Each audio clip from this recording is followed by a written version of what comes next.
Alright guys, it's the morning after Liverpool beats Villarreal 2-0 in Champions League semi-final first leg. As you can tell, my voice is absolutely knackered as I went to the game last night, and it was the best atmosphere I've been to at Anfield so far this season. And I think that's mostly because obviously it's a European night and they're the best, but also the European home games this season, certainly since Christmas, haven't really been too much for Liverpool fans to shout about. Like the Inter Milan one, that was a 1-0 loss, but we won 2-0 away at their place, and the Benfica one 3-3 draw. But again, we won 3-1 in Portugal.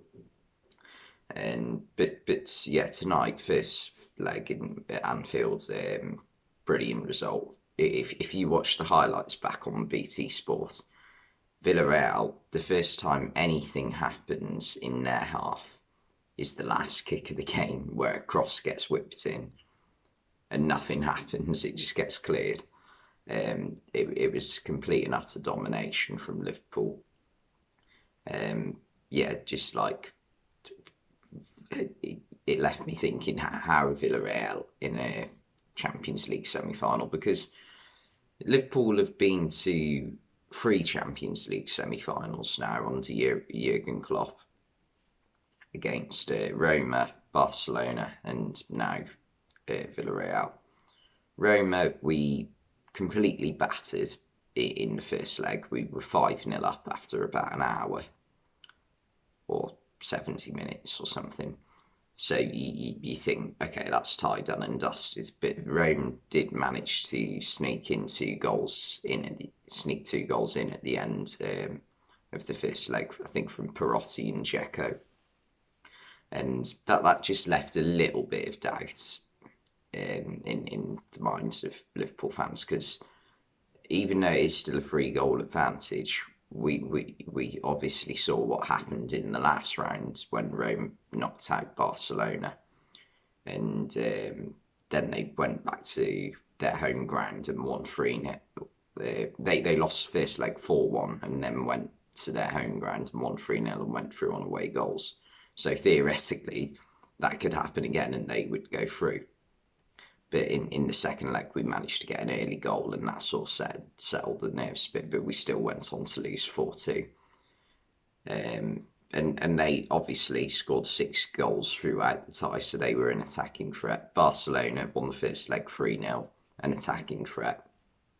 Whereas Villarreal, they just didn't show anything in attack last night, to be honest. That might be down to the fact that they were missing a massively key player in Gerard Moreno, but and also they weren't playing a striker at all, really. Arnaut Danjuma isn't really a striker, he's a winger, and Giovanni Lo Celso, he's a midfielder, an attacking midfielder playing striker. So it was very makeshift, I think, their starting 11. But yeah, Liverpool still just complete domination. God knows how many passes Thiago made throughout the game. He almost scored an absolute rocket in the first half as well. From about 25, 30 yards, came off the right, like right off the top corner of the post.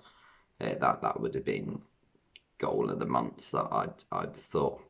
Can't think of too many that would have been better had that gone 2 inches to the right. Yeah, what a goal that would have been. But pretty much every Liverpool player played superbly. Jordan Henderson had a great game. In fact, when it looked like Liverpool were struggling to break down Villarreal's defence, because in the first half, Villarreal did defend really well. They didn't let Liverpool create many clear-cut chances. But Jordan Henderson was the one who sort of took the game by the scruff of the neck early in the second half.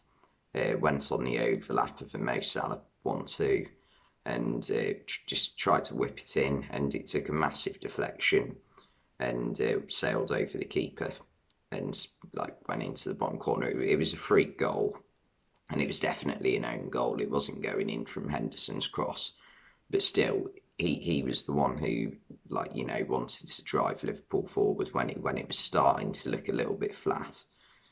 Um, and then from there, the fans just like went up a notch in volume, and Liverpool got another one straight away. Trent played it through to Salah. Salah managed to squeeze it through Pau Torres' legs to Mane. Mane on the replay was literally just onside.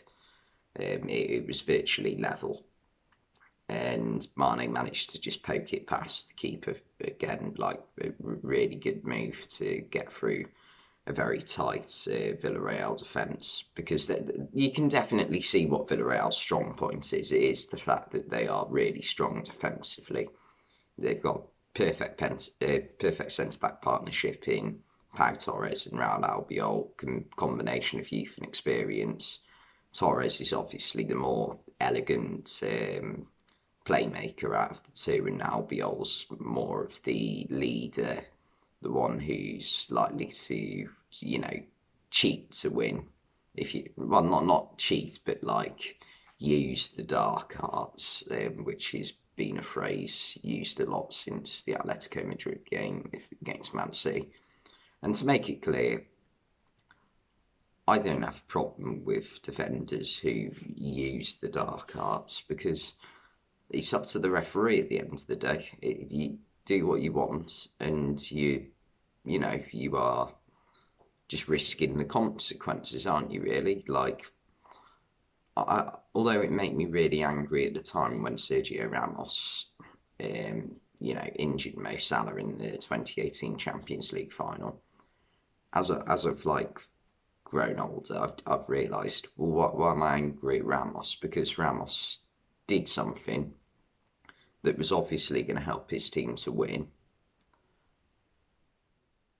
and the referee didn't punish him, because the referee should have given him a red card, because it was a jiu-jitsu move, virtually.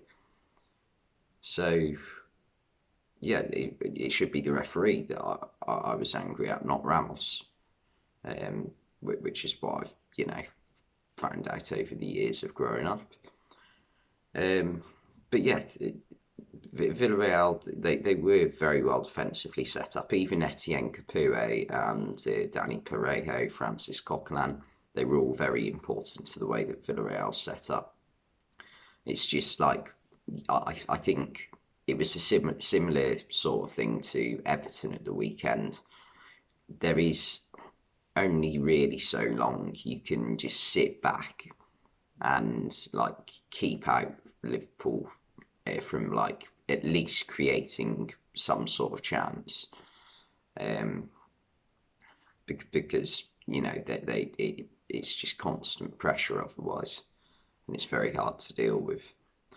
Diaz, I mean, he is literally like Neymar, isn't he? He's the closest thing Premier League's ever had to Neymar, I think, because he's got everything Neymar's got pretty much. He's got the skill, he's got the speed, he's got that flair about him as well.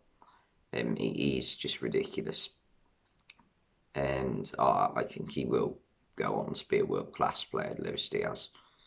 That's pretty much all I've got to say, really. Robertson nearly got a third. He was just offside from Alexander-Arnold's cross. But yeah, that's pretty much it. It's a good lead for Liverpool to take into the second leg, and I mean, it takes something massive for Liverpool not to go through to the final here, I think. I look forward to the second leg. Thanks for watching, and I'll see you next time.